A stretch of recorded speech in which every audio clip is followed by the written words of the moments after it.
Perkenalkan, saya Faiz Hikmawan dengan NIM 125450013. Di sini saya akan mengerjakan tugas algoritma pemrograman pertemuan ke-6 nomor 2 dengan soal buatlah fungsi bebas dengan formula matematis, lalu menggunakan tanda pagar untuk menceritakan formula yang digunakan.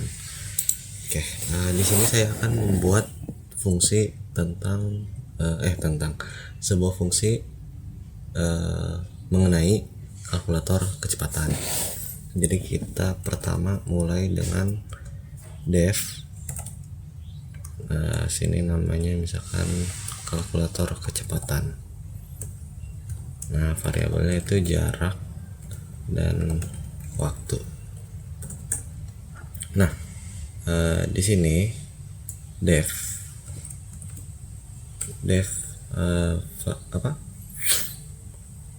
yang ada di sini itu ada def, terus ada kal kecepatan, terus ada jarak waktu. Nah, ini apa aja sih? Jadi ini itu def itu adalah kata kunci untuk mendefinisikan sebuah fungsi. Nah, terus kalau kecepatan ini apa? Kalau kecepatan itu adalah nama fungsi yang kita buat, nama fungsi. Jadi, terus jarak waktu ini apa? Itu adalah parameter atau input untuk fungsinya. Nah, setelah kita udah mendefinisikan membuat fungsi dari kalkulator kecepatan ini, kita bikin rumusnya. Kecepatan itu jarak dibagi waktu, terus return kecepatan. Nah, return ini apa sih? Return salah. Nah, return ini itu untuk mengembalikan hasil perhitungan,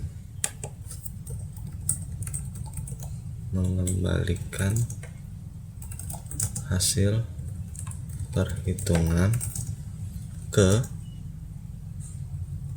pemanggil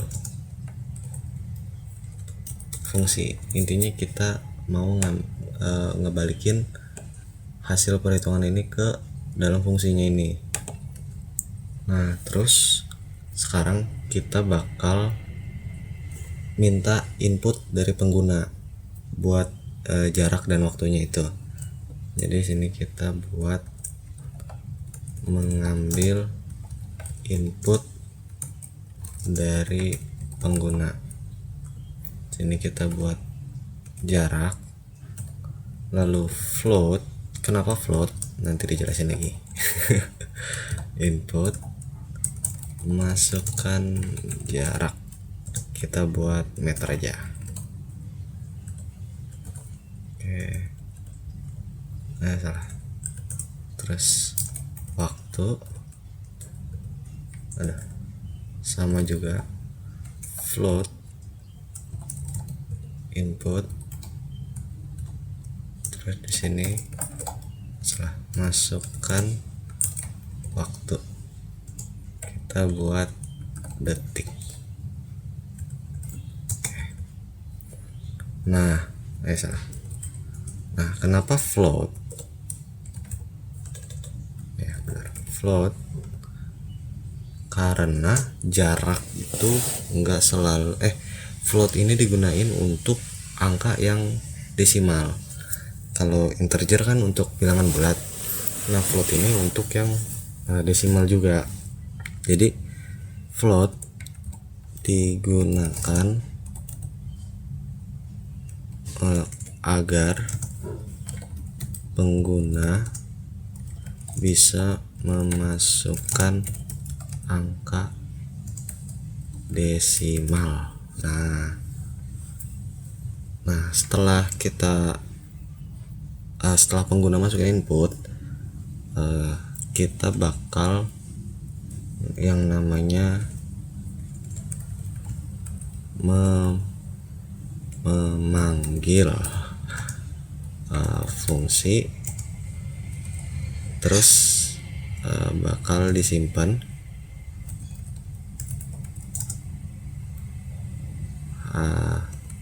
hasilnya ke variabel. Nah, kita buat yang namanya hasil kecepatan sama dengan, kita tulis di sini itu nama fungsinya kalkulator kal underscore kecepatan jarak waktu. Oke. Nah, setelah ini sebenarnya udah selesai, cuman program nggak bakal bisa nampilin hasilnya karena kita belum masukin perintah print. Jadi kita buat menampilkan hasil. Kita buat print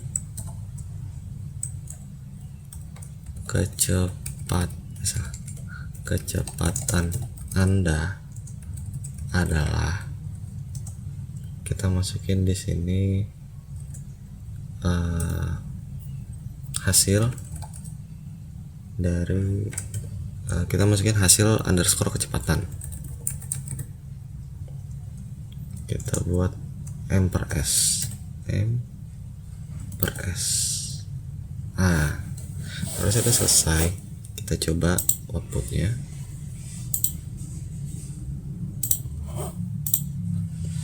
Sebentar, masih loading. Kok nggak keluar? Tuh.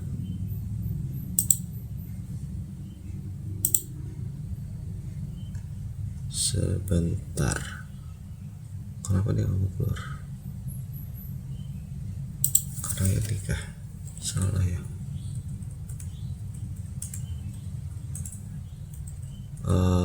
Ini indentasinya harusnya nggak sejajar sama definisinya.